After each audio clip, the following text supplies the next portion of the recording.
महाराज, आपके राज्य में क्या मुसलमान सुरक्षित है?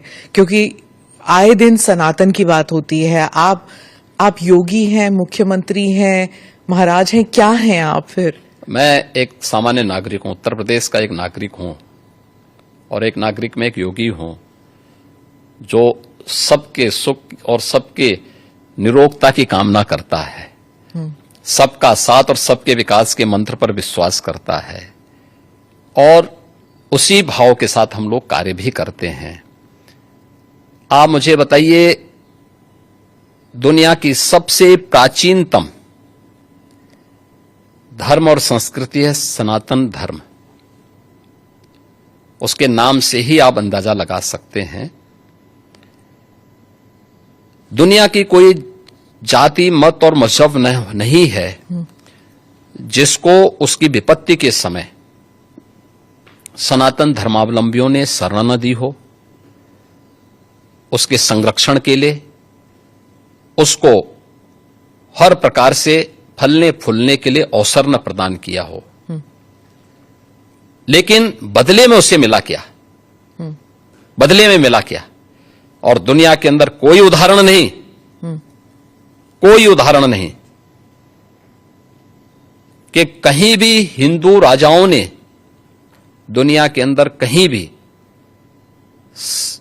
अपने बल पर, अपने वैभव के दंभ से किसी पर आधिपत्य स्थापित किया हो, कहीं नहीं है।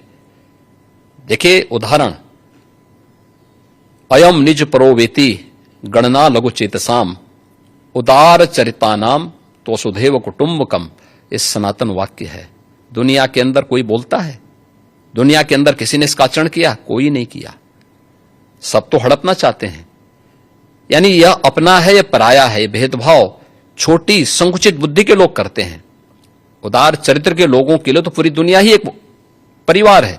इस भाव के साथ सनातन धर्मावलंबी ने हमेशा काम किया है, और आज भी उदाहरण देखने को मिल सकता है कि 100 हिंदू परिवारों के बीच में, 100 हिंदू परिवारों के बीच में एक मुस्लिम परिवार सबसे सुरक्षित रहता है। उसको इसके पर्व और त्योहारों को, उसको अपने सभी मजहबी कर्मों को करने के लिए, या जिस मत और मजहब या संप्रदाय या सेक्ट का अनुयायी होगा उसको उस परंपरा के अनुसार अपने सारे धार्मिक मान्यताओं या उपासना विधि को पूरी स्वतंत्रता होती है। लेकिन मैं कहता हूं 100 परिवारों के बीच में, एक हिंदू की बात तो दूर करिए, 100 मुस्लिम परिवारों के बीच में 50 हिंदू सुरक्षित रह सकता है क्या? नहीं रह सकता।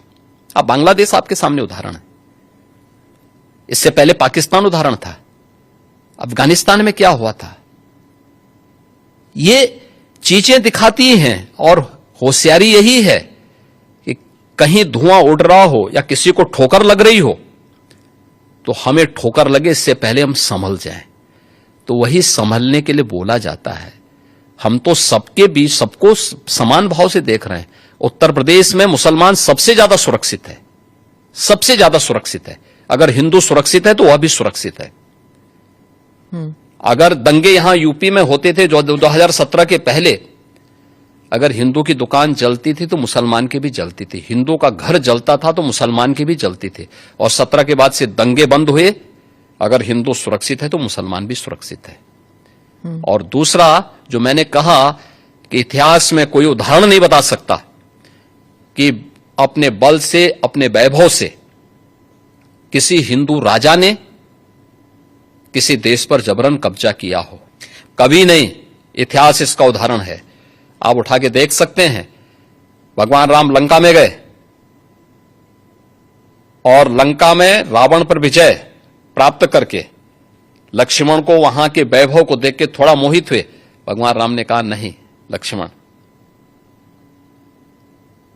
उन्होंने उनको एक ही बात कही,